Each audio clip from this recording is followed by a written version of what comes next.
What's going on, everybody?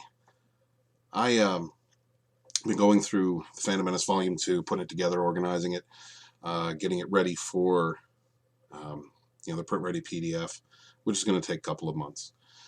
Learning from the mistakes that I made with the first one, so that when the Indiegogo is finished, I can just send the file. Nick will have the cover ready, hopefully, and then we'll just be able to print as soon as the funds come through from the Indiegogo. We can pay for it. As I was going through the various chapters, which have both focus and words directly from several YouTubers, Stephanie Genesis Smoller's Cantina, Kiri Morning, The Gospel According to Mark with a C, Mecharanum 42, Lord Doomcock, John Talks is doing the forward, Jesse Milestone's doing a chapter. When I was going through Mark's chapter, and I wrote this, about a year ago, one of the inspirations for part of his chapter had to do with a very good video that he did. And I went back and I started watching it earlier. I shared it on Twitter. It only has 291 views. This is probably one of the most powerful videos that came out of the Fandom Menace when we started. And I think it's a crime that it's only been seen by like 290 some odd people. So I'm going to review it, and I would like anyone watching this, if you like this video and my review of it, to go to his original video, give it a watch, give it a like, and share it. Share the living hell out of it. It was early in the Fandom Menace. It was early. I think it might have even been before we were a hashtag. But it really encompasses the feeling of why we were so upset with The Last Jedi. So I'm just going to go ahead and play it. And here we go. What's up, y'all? It's the Gospel According to Mark with a C. He is I, and I am he. Just taking some time to tell you what's on my mind. Earlier today, for some reason, I was thinking about this scene in The Empire Strikes Back. It was the scene shortly after Han went out to save Luke when they were on Hoth, and he had to go out and get him, you know what I mean? The snowstorm, and Luke almost died. He saw the Force Ghost of Obi-Wan, who told him to go seek Yoda in Dagobah. And shortly after that, Han saved his life, got him back, and Luke came out of the chamber, and he was resting. And there was this scene where you had Han Solo, Princess Leia, although she might have been a general at that point, General Leia, maybe. And then there was Luke, and Chewbacca was there, and C-3PO, and R2-D2. In other words, basically our core cast was there in that room when Luke was recovering.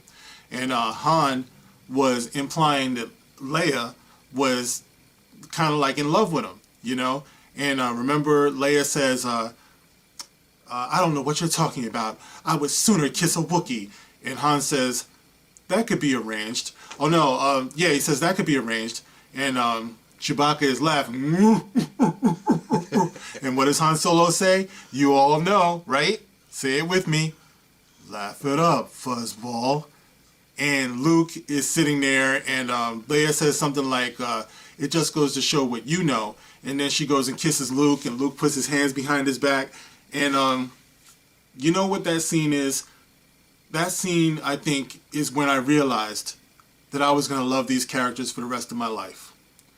The chemistry between that group of people was such that I just wanted them, I wanted to hang out with them. They were fun, they were goofy, they were awkward, and that wasn't the only scene. There was also the scene when Luke, Leia, and Han jumped into the trash compactor, and I think before that, Leia was running with Chewbacca, and she says something like, get this walking carpet out of my way, And it's just, they were so freaking cool together, you know what I mean? And it's like, it's little scenes like that that just kind of like like I said before, they endeared us to them, to us. You know, also on the barge in Return of the Jedi, when they were prisoners of Jabba the Hutt, and they all came together, and Luke was like something like, "Where's Leia?" And she's like, "I'm here," and they're like all together. You know, where in the new trilogy are you gonna find something like that? Rian Johnson, J.J. Abrams, Kathleen Kennedy, Disney want us to believe that this new cast of characters are going to carry the franchise into the future. But they have not done anything to show the chemistry and the magnetism of the original cast. So that's a problem. But that's just something I was thinking about earlier. That's not really what this video was about.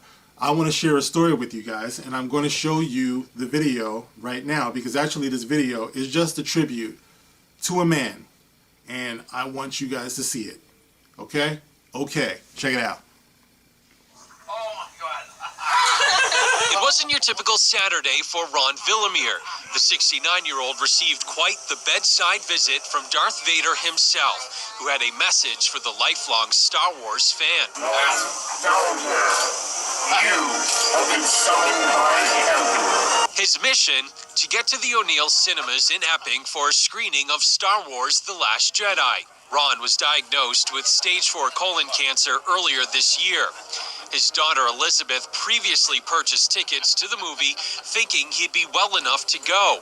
But Ron's pain only got worse. He is now receiving care at a facility in Bedford. Elizabeth put out a call for help, sparking this online hashtag, Ron's Last Jedi, hoping someone could grant her father's one last wish to see the film. And her call was answered in a way that was out of this world. I never would have believed it would have turned out like, I mean, this is incredible.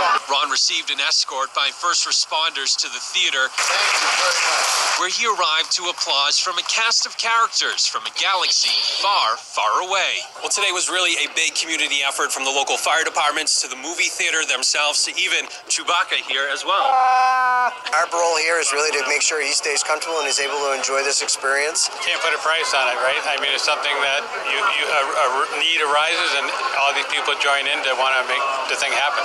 O'Neill Cinemas donated theater time to Ron and his entire family so they could enjoy the experience together. We're also big Star Wars fans, so we could help him, and I think that anytime you can help somebody, you should. And although he's going through a difficult time, Ron says he is definitely feeling the force of good, thanks to everyone's efforts. I hope that God will bless each and every single one of them just the way I feel blessed right now, because he's definitely with me right now, and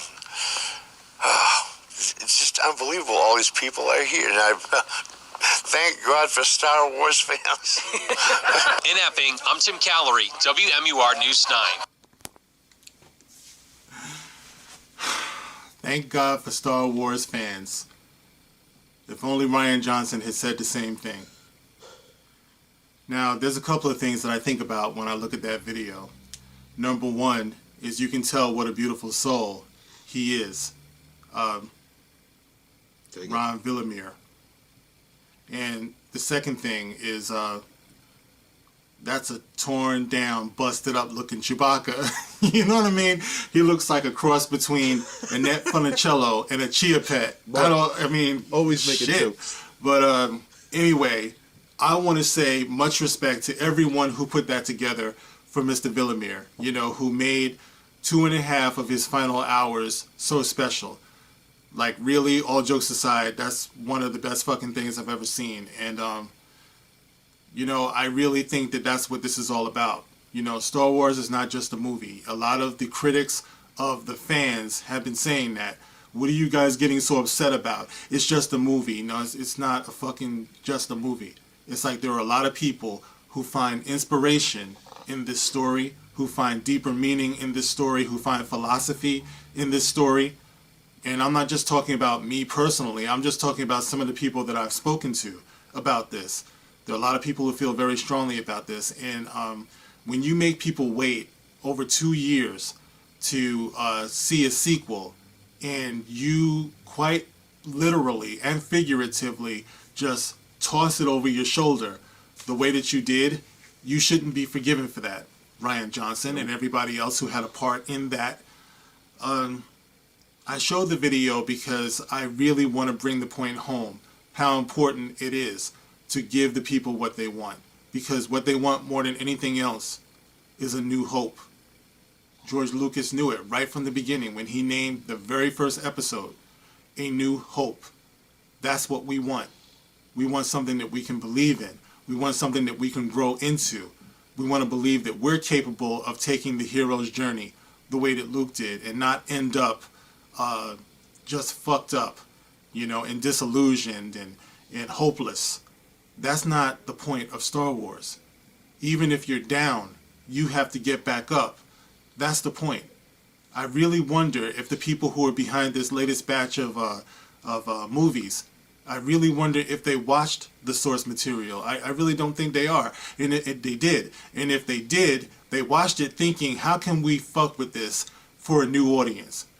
And not service the old audience whatsoever. Not realizing that the message is timeless. All right, anyway, I'm not going to go on and on and on about this shit because I talked about it, a lot. And I think I'm probably going to talk about it some more. I think all of us should talk about it some more because Ryan Johnson is currently doubling down on his bullshit. He's making all of these interviews where he's pretty much trolling the Star Wars fans who know better. Yep. He's insulting, he's condescending, and the message has to be sent to him that we're not going to accept this. The message has to be sent to Disney because apparently the only thing they care about are dollars. So guess what, guys? We have to speak in dollars. So when the next movie comes up, I think it's Solo that's up next. Unfortunately, I don't want to punish Ron Howard because I like Opie, I like Richie Cunningham. I like Ron Howard, but a message has to be sent to Disney that we're not going for this. If you're going to have the rights to Star Wars and you're going to go forward into the future, we're not accepting this. You can't do this. What a prediction, huh? Hashtag Solo lost money. Mark was right. It is supposed to be a new hope. It's about hope. And it's more than just a movie. To a lot of people. To millions of people. It was more than just a movie to Ron Villamere, who's no longer with us. God rest his soul. Mark has been, since the early 2018, one of my favorite YouTubers. He's a single father like me. I feel a lot of what he says. And from his experiences as a black man, I get informed how he feels from that perspective. But, really, when it comes down to it, Mark is one of the best reflections of what the Fandom Menace is and who we are. His videos are great. His commentary is great. And I think that this one shows just how on point he was about the pulse of the fandom, because he is a part of the fandom. He's been one of our greatest voices. I think he's criminally undersubbed. And I would ask everybody to go watch this video. You can see it right up there. That's the name of it, Star Wars The Last Jedi. Get over it. It's just a movie. Go watch this video. Go like it. Go comment and share it. Share it to everybody. I ain't one for mass tags, but mass tag the living shit out of everybody. Because this was our heart when it broke. And this is also the heart of the fandom and the people in it. People that are still with us and the people that have passed into the Force. So, yeah, this video gets me. Hail to Ron Villamere and his family. And hail to the Fandom Menace. Hail to the Gospel according to Mark with a C. And although he's going through a difficult time, Ron says he is definitely feeling the force of good, thanks to everyone's efforts. I hope that God will bless each and every single one of them just the way I feel blessed right now, because he's definitely with me right now, and it's just unbelievable. All these people are here, and I thank God for Star Wars fans.